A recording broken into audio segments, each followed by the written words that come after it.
মানে মানুষ কতটা কুড়ে হলে এরকম করতে পারে আজকের ভিডিও না দেখলে তোমরা জানতে পারবে না। তার আগে শুনে নাও আমার এই মিষ্টি ব্রাইড আজকে আমার কাছে কিরকম লুক চাই। এর জন্য তোমার উপরে পুরো বিশ্বাস আছে। তুমি একটা খুব সুন্দর ব্রাইডের লুক দেবে আমাকে, রিসেপশন লুক। আমি তোমার উপরে পুরোপুরি ছেড়ে দিতে চাইছি। আই মেকআপ বা হেয়ার স্টাইলের কিছু বলো। আই মেকআপ তুমি হ্যাঁ এবার একটু মানে বোল্ড করতে পারো, ঠিক আছে। আর হেয়ার স্টাইলটা আমি খোলার মধ্যে করতে চাইছি, ছেড়ে, যেটা দেখতে ভালো লাগবে। আর এই লুকটা তোমার ভালো লেগেছে? ভাত কাপড়ের লুকটা খুব পছন্দ হয়েছে, ভীষণ, সবার খুব পছন্দ হয়েছে। ঠিক আছে।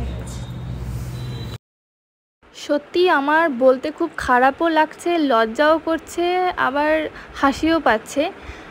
এই যে তোমরা আজকে যে ভিডিওটা দেখছো, এই ভিডিওটা প্রায় আজ থেকে 1.5 বছর আগেকার ভিডিও। আমি এতদিন পর্যন্ত তোমাদের সাথে শেয়ার করিনি, কি বলবো। আমার গ্যালারি ঘাঁটতে ঘাঁটতে আজকে হঠাৎই চোখে পড়ছে ভিডিওটা আমার কাছে আছে। ভিডিওটা যে আমি করেছিলাম বা আমার কাছে এখনও আছে, আমার এডিট করা হয়নি, এটা আমার একদম খেয়ালই ছিল না। আমি কতটা পাগল তোমরা বুঝতেই পারছো, আমি একদম ভুলেই গেছিলাম, মাথা থেকে আমার বেরিয়ে গেছিলো। তো সবার কাছে মাপ চেয়ে আমি আজকে ভিডিওটা পোস্ট করছি। তোমাদের কেমন লাগলো জানাবে, জানি খুব হাসি পাবে। তো আজকের আমার মিষ্টি ব্রাইড হচ্ছে বিপাশাদি। মিষ্টি ব্রাইড বলছি একটা কারণ আছে তার জন্য। আমার যে ব্রাইডকে তোমরা দেখছো বিপাশাদি বাড়ি হচ্ছে কলকাতা। বিপাশাদি আমাকে রিসেপশনের জন্য বুকিং করেছিল রামপুরহাটেই। তো বিপাশাদির বিহেভিয়ার নিয়ে জাস্ট কোনো কথা হবে না।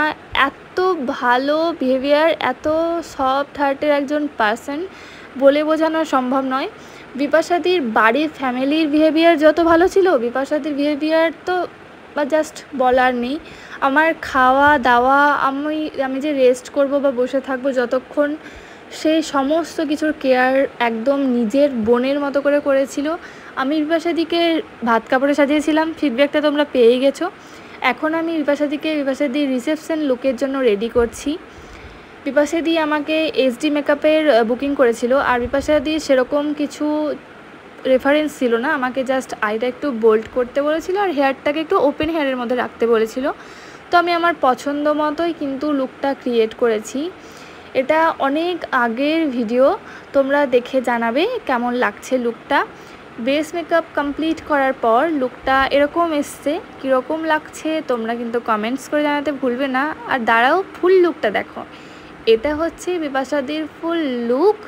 আমার তো খুবই খুবই খুবই ভালো লেগেছিলো বিপাশাদির উপরে এই লুকটা ক্রিয়েট করে, আর বিপাশাদিরও প্রচণ্ড ভালো লেগেছিলো। তোমাদের কেমন লাগছে অবশ্যই কমেন্টস করে জানাবে।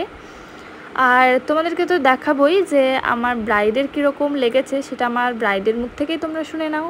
আর যারা যারা ব্রাইডাল বুকিং করতে চাইছো তারা বুকিং করে নিতে পারো। আমার রিসেপশন লুকটা সত্যি খুব সুন্দর লেগেছে, মানে আমি এতটাও ইম্যাজিন করিনি যে আমাকে এতটা ভালো লাগবে। আমি খুব খুব খুব স্যাটিসফাইড, ভীষণ ভীষণ স্যাটিসফাইড। আমি অনেকটাই মানে এতটা নিজেকে মানে চেঞ্জ লুক পাবো আমি সত্যিই ভাবতে পারিনি। আমার ভীষণ ভীষণ ভালো লেগেছে।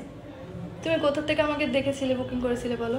আমি তোমাকে ইনস্টাগ্রামে ফার্স্ট দেখেছিলাম। অ্যাকচুয়ালি আমি যেখানে লোকেশন চেয়েছিলাম আমি তো ভাবছিলাম পাবোই না, কিন্তু আমি যে এত ভালো মেকআপ আর্টিস্ট, মানে আমার মানে অনেস্ট রিভিউ হচ্ছে আমি আমার বিয়ের মেকআপ থেকেও আজকের মানে মেকআপে আমি বেশি স্যাটিসফাইড, ভীষণ। তোমার ভালো লেগেছে তো সব কিছু? খুব খুব ভালো লেগেছে। তুমি আমার ক্রাইটেরিয়াগুলো বুঝেছো, তুমি আমি যেরকম চেয়েছি তুমি সেরকম আমাকে লুক দিয়েছো, আমার খুব পছন্দ হয়েছে। আর মেকআপটা নিয়ে তোমার ফার্স্টে একটু ভয় লাগছিল, এখন ঠিকঠাক লাগছে তো? একদম, আমি একটু ভয় পাচ্ছিলাম, ভাবছিলাম ভীষণ বোর লাগছে, কিন্তু সত্যি কথা বলতে আমি বলছিলাম, আমি ফার্স্টে ভাবছিলাম আমার চোখটা ভীষণ বোর লাগবে, হয়তো মানে বেশি ইয়ে লাগবে, কিন্তু সত্যি কথা বলতে যখন পুরো লুকটা কমপ্লিট হয়েছে এখন মনে হচ্ছে এই চোখটা একদম পারফেক্ট। ঠিকঠাক লেগেছে তো? খুব ভালো লেগেছে। আমি তো সত্যিই মনে করি তুমি অনেক অনেক ফেম পাবে পরে, এত ভালো সাজাচ্ছ। আমার তোমাকে বুক করাটা আমার সত্যি একদম ওয়ার্থ ছিল।